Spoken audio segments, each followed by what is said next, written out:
Hey everyone, Tyson the Subaru Specialist from Subaru Print Storage. It's the last day before we're off for Christmas, so I figured I'd get in the Christmas spirit for this video. Today, we are taking a look at the Cosmic Blue Convenience Outback 2024 model year. So this is the entry-level Outback. Still very, very well equipped. They got a redesign or a refresh in 23, and it continues over to the 24. No real big changes to it.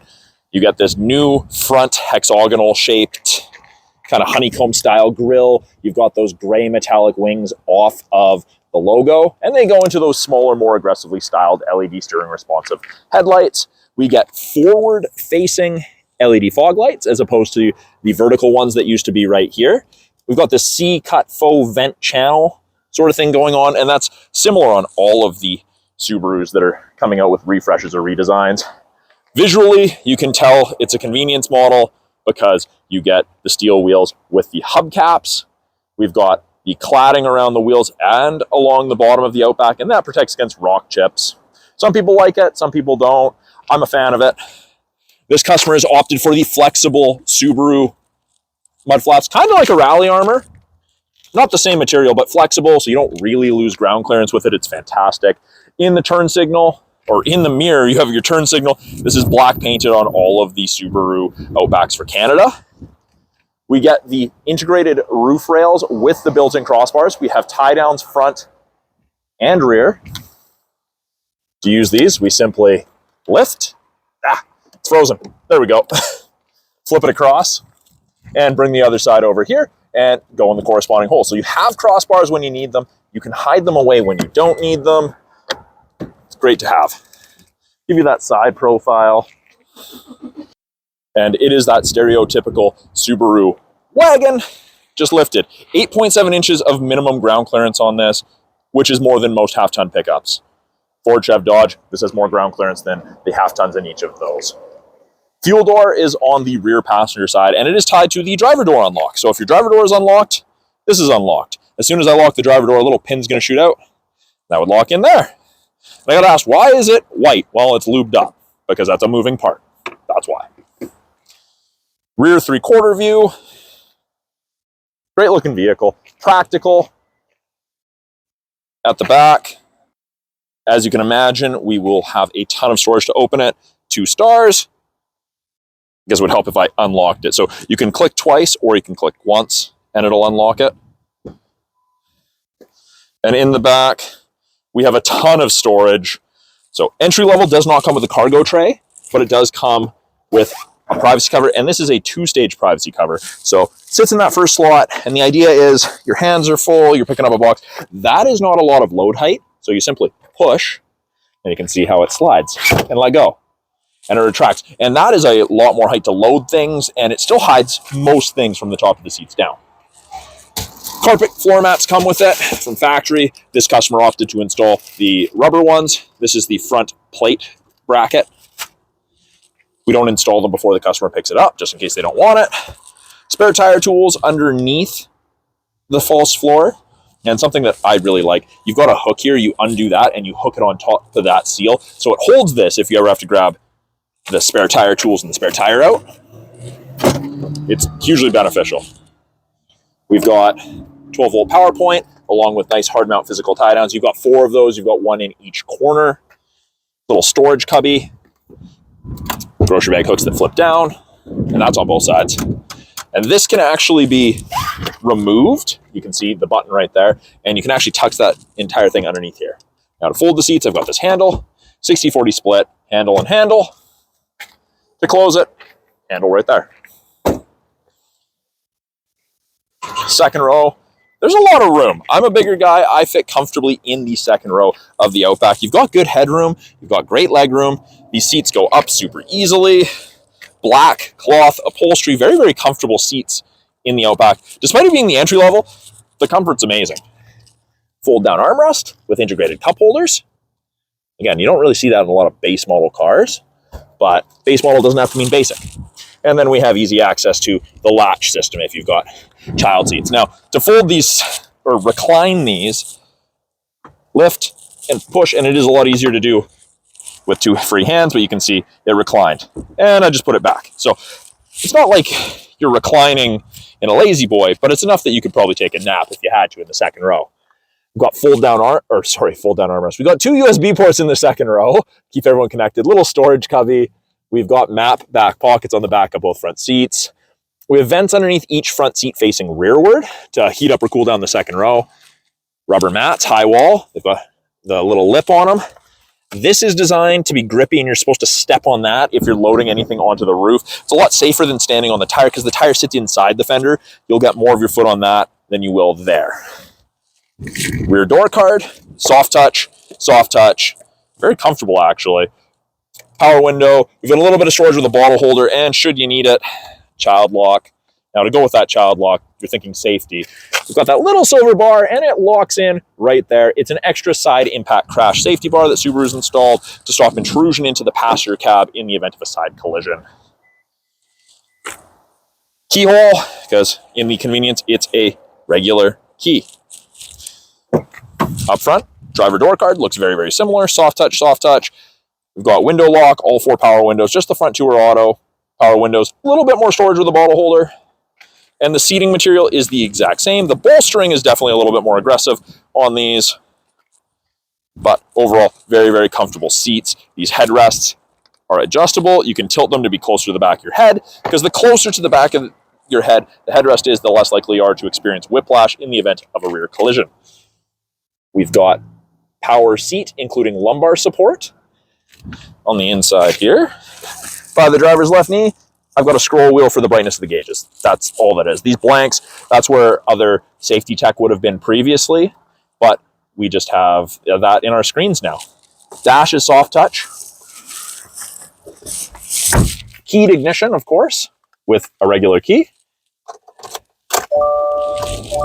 We still get these little LEDs up there. That's part of the EyeSight system, so it gives you a visual. It's kind of like a heads-up display. Not quite, it doesn't give you your speedometer or anything up there, but it is an extra set of warning lights. Steering wheel, even the entry-level convenience gets a heated steering wheel, and it is the whole wheel is heated. It's fantastic. Gets nice and warm. It's not particularly cold here, but it is still nice to have that. Left-hand side of the steering wheel, we have our Bluetooth and audio controls, volume, accept call, hang up, issue voice command, or access Siri or Google Assistant when you're using wired Apple CarPlay or Android Auto. Switch between presets, switch from AM to FM to Bluetooth to USB, etc. This used to be our volume toggle. It's now that. When I change or toggle up and down, it changes our small little center display. Gives us different information depending what we want to look at. I personally like the clock and the thermometer. Headlights are auto, springs to auto, so it defaults to auto, which is great. Fog lights. You can drive them all on all the time if you want.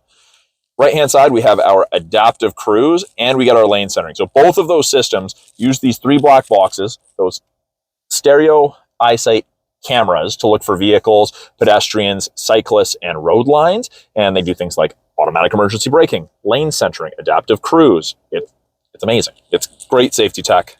So the adaptive cruise, you can see that there is 4 bars ahead of the vehicle right now. And that is the follow distance behind the vehicle ahead of you that you'll follow at if you catch up while using cruise. So 4 bars, 100 kilometers an hour, roughly 150 to 180 feet behind the vehicle ahead of you. Now, if you want to follow closer, I press the down arrow and it gets rid of the bars, and you'll follow closer. Now, it is designed to work with a 50 kilometer speed variant, so if you're going 110 and someone's just pulled out on the highway going 30, you should get on the brake. It may work, but it's not guaranteed to. That's lane centering.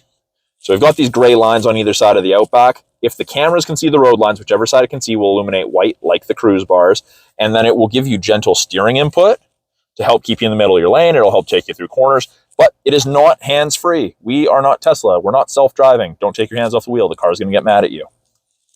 We do also have paddles, upshift and downshift, should we want to choose gears, select gears manually with the automatic CVT. In the convenience, we do get 2 7-inch screens as opposed to the one 11.6-inch. Above the screen, we still have the seatbelt reminder, so it tells you if people in the back have their seatbelts on or not.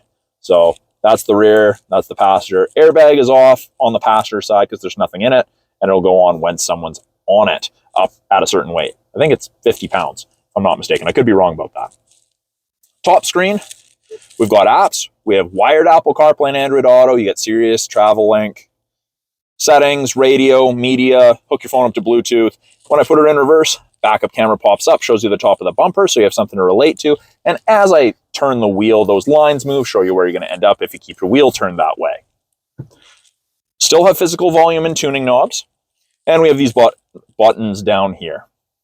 Lower portion, we've got things like X mode, which is like 4x4 low in a pickup. After going under 20 kilometers an hour to engage it, and it'll kick out if you hit 40 kilometers an hour or above. Vehicle control, you can turn off traction control, how fast the cruise control will go back to speed after you get out from behind the vehicle ahead of you. You can turn off the steering responsive headlights. There's lots that you can change in here. Driving assistance, you can turn off the pre-collision braking if you want. I can't think of a reason you'd want to. You actually get 10% off your basic insurance here in BC with that. More settings, you can change the units if you're traveling in the States. You can change the miles per hour. Auto start stop, if you don't like that, you can shut it off.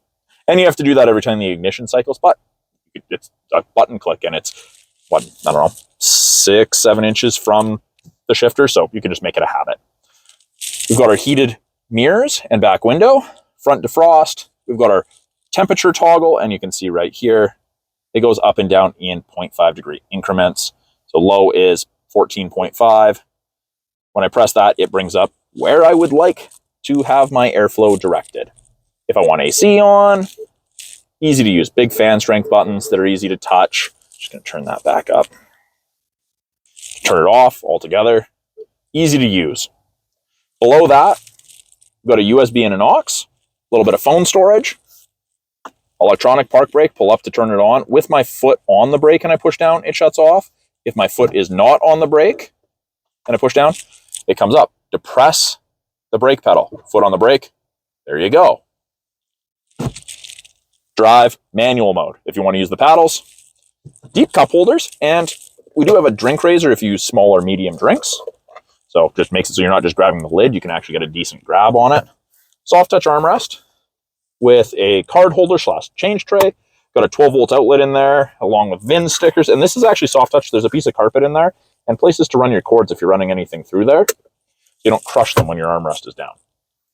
Regular mirror, and up top, sunglass storage, LED map lights. They're fairly bright, actually. We've got card holders on the visors, vanity mirror with lights, and these do slide. So I'll give you guys that one final 360 walk around of the Outback convenience.